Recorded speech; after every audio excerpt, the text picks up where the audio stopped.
একটা শহরে কমল নামের এক ব্যক্তি স্ত্রী আর মেয়ের সঙ্গে বাস করত। কমল অটোরিকশা চালিয়ে নিজের পরিবারের ভরণ পোষণ করত। একদিন যখন কমল রাত ৮টার সময় বাড়ি ফিরছিল তো ও একজন বুড়ি মহিলা পেল। বুড়ি মেয়ে মানুষটা হাত দিয়ে অটো থামানোর ইশারা করল। কোথায় যাবেন আপনি? আমি খুব বিপদে আছি, আমার সহায় করে দাও। কি হয়েছে মাসিমা? বাবা, আমি মেদিনীপুর গ্রাম থেকে এসেছি। কেউ আমার পার্সটা চুরি করে নিয়েছে। এখন আমার কাছে ফিরে যাওয়ার জন্য পয়সা নেই। তুমি কি আমাকে মেদিনীপুর গ্রাম অবধি ছেড়ে দেবে? কমলের বুড়ি মহিলার ওপর খুব দয়া হলো। মেদিনীপুর গ্রাম তো অনেক দূর। আমার আপনাকে ছেড়ে বাড়ি ফিরে যেতে মাঝরাত্রি হয়ে যাবে। আপনি একটা কাজ করুন, আজ রাতটা আপনি আমার বাড়িতে থেকে যান। আমার বাড়িতে আমার স্ত্রী আর আমার মেয়ে আছে। কিন্তু বাবা, আমি ওখানে। আপনি চিন্তা করবেন না মাসিমা, আপনি আমার মায়ের মতন। আমি কাল সকালে মেদিনীপুর গ্রামে আপনাকে ছেড়ে এসে পড়ব। কিন্তু বাবা, আরে মাসিমা, আমি আপনার ছেলের মতনই, আপনি ভয় পাবেন না। ঠিক আছে বাবা। কমল বুড়ি মহিলাকে বাড়ি নিয়ে আসলো। বাড়িতে ওর স্ত্রী আর মেয়ে বুড়ি মহিলার সঙ্গে পরিচয় হয়ে খুব খুশি হলো।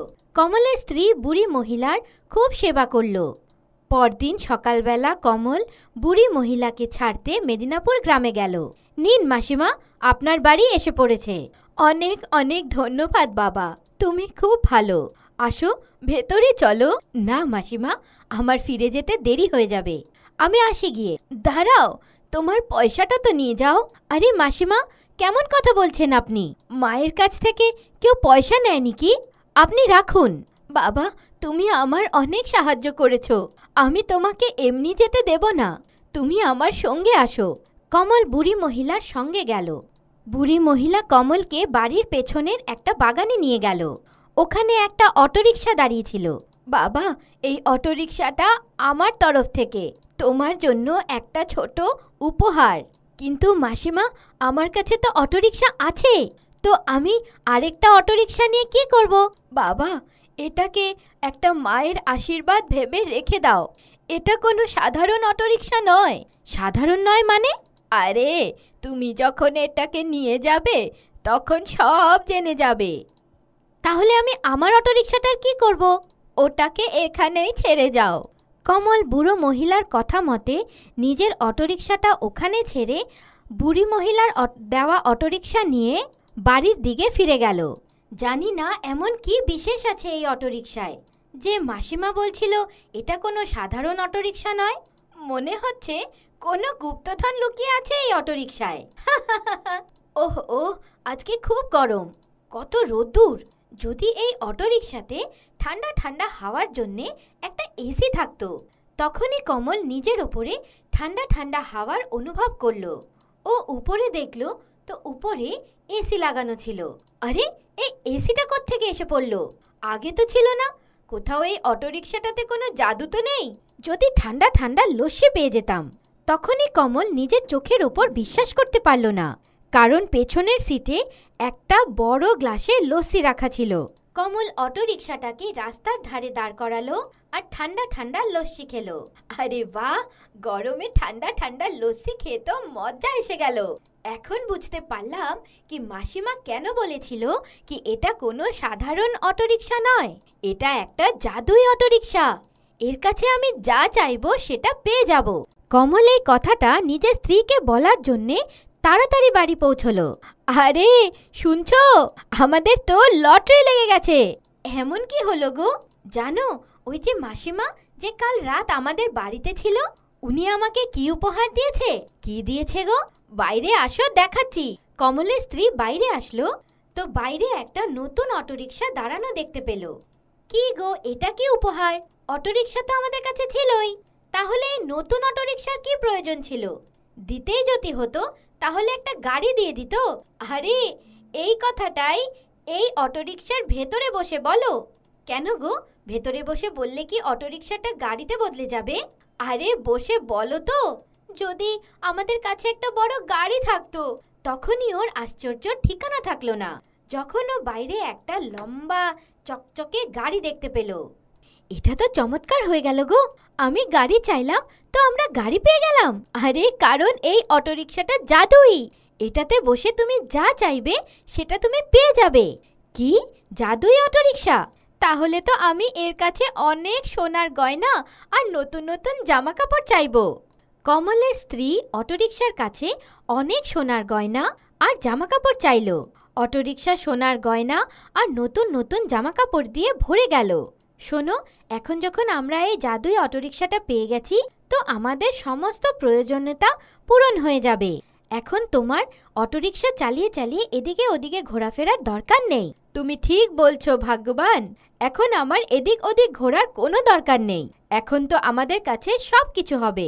বড় ঘর, গাড়ি, নতুন নতুন জামাকাপড়, জুতো, সব কিছু।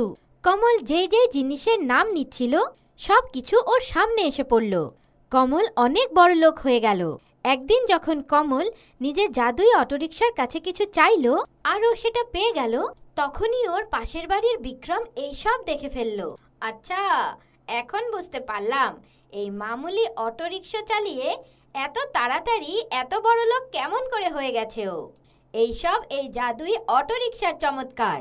আজকে রাত্রেবেলা যখন সবাই ঘুমিয়ে পড়বে আমি চুপচাপ ওর জাদুই অটোরিকশাটা চুরি করে নেব আর ওর জায়গায় একটা সাধারণ অটোরিকশা দাঁড় করিয়ে দেব। রাত্রিবেলা বিক্রম কমলের অটোরিকশাটাকে একটা সাধারণ অটোরিকশার সঙ্গে বদলে দিল। বিক্রম অটোরিকশাটাকে অনেক দূরে নিয়ে গেল। আমার একটা বড় গাড়ি চাই।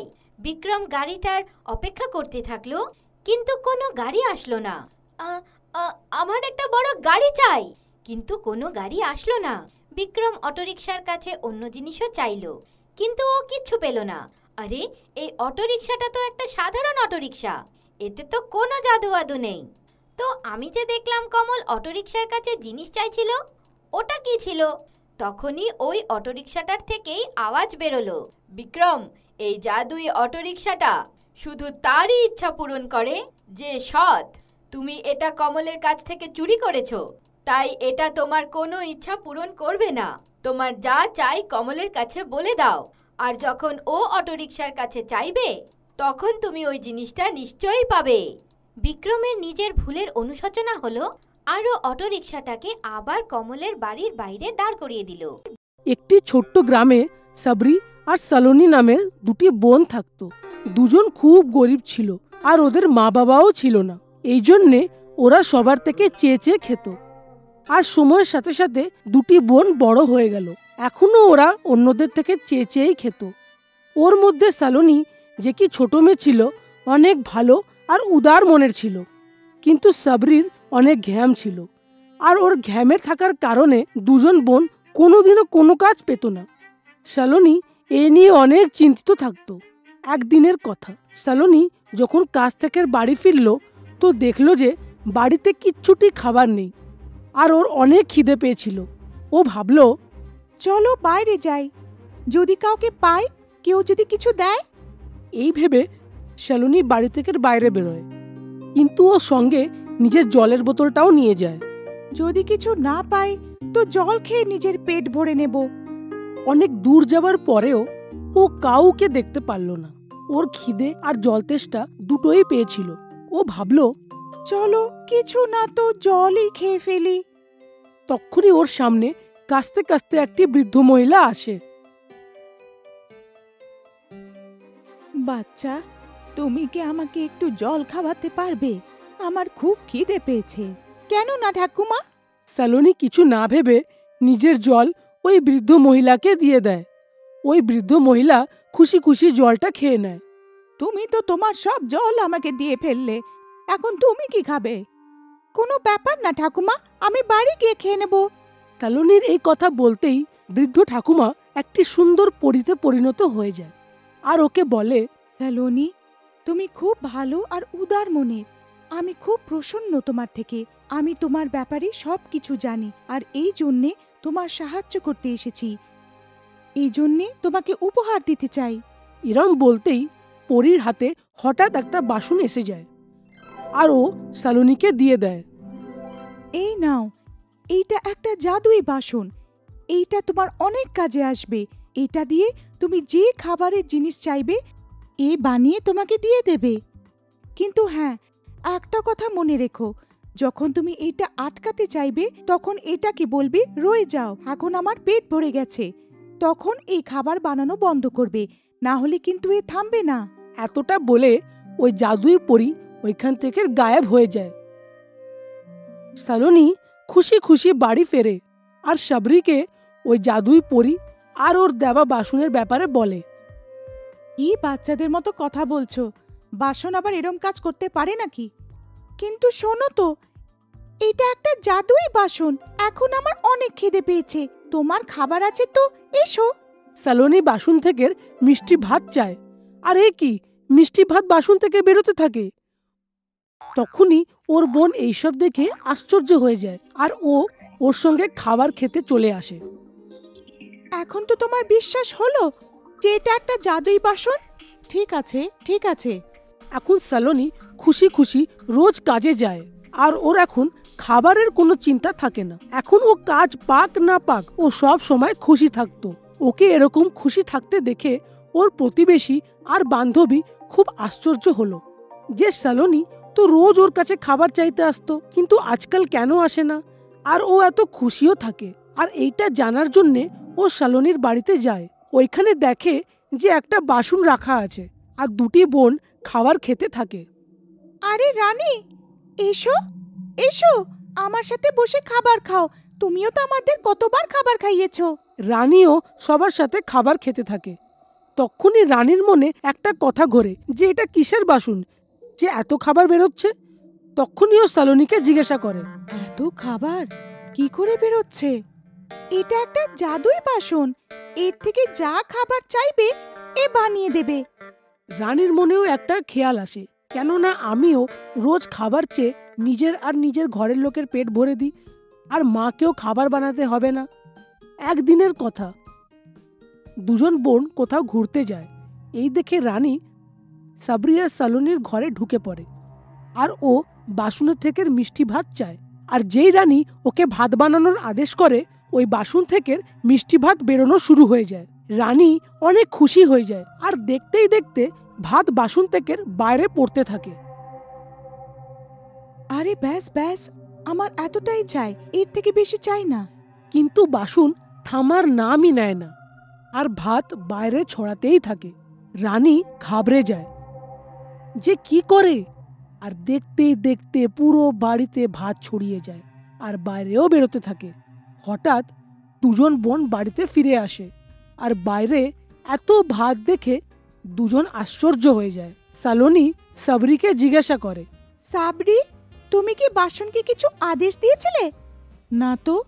সালোনি জানলা দিয়ে ভেতরে দেখে, আর এ কি, ভেতরে তো রানী ছিল আর ওর টেবিলের উপরে বসে কাঁদছিল।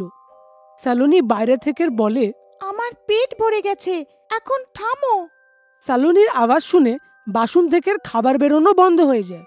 যখন পুরো বাড়ি ভাত দিয়ে ভরে যায় তো সালোনির মনে একটা উপায় আসে, কেননা কিছু ভাত আমরা গরিবদের খাইয়ে দিই আর এটাতে কত লোকের পেট ভরে যাবে। এইটা ভেবে ও সাবরিকে বলে, সাবরি, একটা কাজ করো, জলদি জলদি গিয়ে যত গরিবদের দেখতে পাও ওদের এখানে নিয়ে এসো, ওদেরকে খাবার দিয়ে দেব। একদিকে সাবরি যায় আর একদিকে সালোনি যায়। দুজন গিয়ে সবাইকে ডেকে আনে আর সবাইকে খাবার খাইয়ে দেয়। আর আস্তে আস্তে সব খাবার শেষ হয়ে যায় আর বাড়িও খালি হয়ে যায়। আর রানী নিজের ভুলের ক্ষমা চায়। সালোনি খুব খুশি হয়ে যায় যে শেষমেশ কেউ আর খিদেতে থাকলো না। তারপর থেকে দুজন বোন রোজ গরিবদের খাবার খাওয়ায়। একদিন হঠাৎ একটা লোক ওদের বাড়িতে আসে আর ওদের থেকে ওই জাদুই বাসনটা চায় আর বলে, বেটা, আমার কাছে ঘরে অনেক বাচ্চা আছে আর আমি অনেক দূর থেকে এসেছি। তুমি কি আমাকে এই বাসন দিতে পারবে? আমার বাচ্চারা অনেক খিদেতে আছে। সালোনি আর সাবরি কিছু চিন্তা ভাবনা না করে এই সিদ্ধান্ত নেয় যে বাবাকে ওই বাসনটা দিয়ে দেওয়া উচিত। সালোনি সঙ্গে সঙ্গে বাবাকে বাসনটা দিয়ে দেয়। তখনই হঠাৎ বাবা ওই জাদুই পরীতে পরিণত হয়ে যায় যে সালোনিকে ওই বাসনটা দিয়েছিল। সালোনি এইটা দেখে অনেক খুশি হয়ে যায় আর বলে, আরে আপনি আমি এইটা দেখতে এসেছিলাম যে তুমি আগের থেকে কতটা বদলে গেছো, আর তুমি কত সবার সাহায্য করছো, আর তোমার বোনও কতটা বদলে গেছে। এইটা তুমি নিজের কাছেই রাখো। আমি তোমার থেকে অনেক খুশি। এইটা বলে ওই পরী ওইখান থেকে গায়েব হয়ে যায়। আর এরপর থেকে সালোনি আর সাবরি পুরো গ্রামকে রোজ খাবার খাওয়ায়। জাদুই গোলাপ। দূর কোনো একটা গ্রামে একটা কৃষক নিজের দুটো ছেলে মেয়ে হিনা আর শ্যামের সাথে থাকতো। তারপর একদিন কৃষকের অসুখ হলো। তখন নিজের দুটো ছেলে মেয়েকে কাছে ডাকলো আর বলল, বাচ্চারা, আমরা নিজের জীবনে শুধু 4টে জিনিসই কামিয়েছি, আর তাছাড়া আমার কাছে কিছুই নেই তোমাদেরকে দেওয়ার জন্য। ওই 4টে জিনিসে একটা গোলাপের গামলা, একটা আংটি, একটা আটার চাকি আর একটা ঘর, যার মধ্যে হিনা আমি তোমাকে গোলাপের গামলা আর আংটি দেব, আর বাকি তো শ্যাম তুমি রেখে নেবে। কৃষক শেষ নিঃশ্বাস নিল। শ্যাম হিনাকে গোলাপের গামলা আর আংটি দিয়ে দিল, আর বাকি সব জিনিস নিজের কাছে রেখে ফেলল। হিনা গামলা আর আংটি নিয়ে নিজের ঘরে চলে যায়। গামলার টেবিলে রেখে ওর সাথে মনের কথা বলতে থাকে। আজ থেকে আমি আর তুমি বন্ধু, আর আমার তোমাদেরকে ছাড়া কেউ নেই। কথা বলতে বলতে হঠাৎ ও ধ্যান গামলার শুকনো মাটিতে যায়, আর ও বলে, তুমি তো অনেক শুকিয়ে গেছো, মনে হচ্ছে অনেক দিন ধরে তোমাকে কেউ জল দেয়নি। দাঁড়াও, আমি এক্ষুনি জল নিয়ে আসছি। ও বাইরে পুকুরে জল নিতে যায়, আর যখন ও পুকুর থেকে জল নিতে থাকে ও হঠাৎ দেখে সামনে একটা সুন্দর বাগান আছে। ও বাগানটা দেখার জন্যে ওইখানে চলে যায়। কিন্তু এ কি, ওই বাগানে তো একটা সুন্দর মহারানী বসেছিল। ও গাছের পিছন থেকে ওই মহারানীকে দেখছিল। তখনই মহারানী ওকে উঁকি মারতে দেখে নিল আর বলল, কে ওখানে? সামনে এসো, ভয় পেও না, আমি তোমাকে কিছু বলবো না। হিনা ভয় পেতে পেতে বলল, না না, আমি কিছু করিনি। আমি তো এইখানে জল ভরতে এসেছিলাম, আর সামনে তোমার সুন্দর বাগানটা দেখলাম। আমাকে ক্ষমা করে দাও। না না, তুমি কোনো ভুল করনি, ভয় পেও না, এসো আমার কাছে এসো। হিনা মহারানীর কাছে যায়। নাম কি তোমার?